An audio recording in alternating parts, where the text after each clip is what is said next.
Африканската свинска чума се врати во Делчевско драмче. Потврдена е кај 4 диви свињи.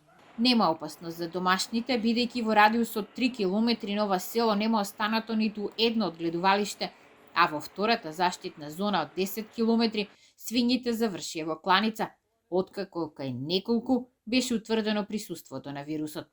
Зоните се укинати од почетокот на месецов, но надзорот во одгледувалиштата, големите свинјарски фарми и ловиштата останува. Ловните друштва треба еднаш неделно да вршат пребарување на ловиштата за пронаоѓање на угинати диви свињи, а од секоја угината дива свиња која ќе биде пронајдена, задолжително треба да се прати мостра за лабораториско испитување за утврдување на присуство на вирусот на африканска чума кај свињите.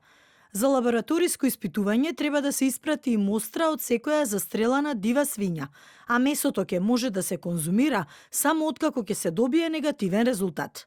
Сточните пазари остануваат затворени за свињите, а ќе се анализираат и мостри од секоја угината свиња во фармите. Онаму каде имаше депопулација, нема да може да се одгледуваат свињи ако не станува збор за одгледувалишта од среден и низок ризик. Рокот за потигнување на биосигурносните мерки во пограничните региони со Србија и Бугарија е 1 април. Сточарите чии свињи завршија во специјалната јама на Делчевската депонија се уште не добиле обештетување. Од Агенцијата за храна и ветеринарство велат дека се разгледуваат барањата и ќе бидат исплатени во најкраток можен рок.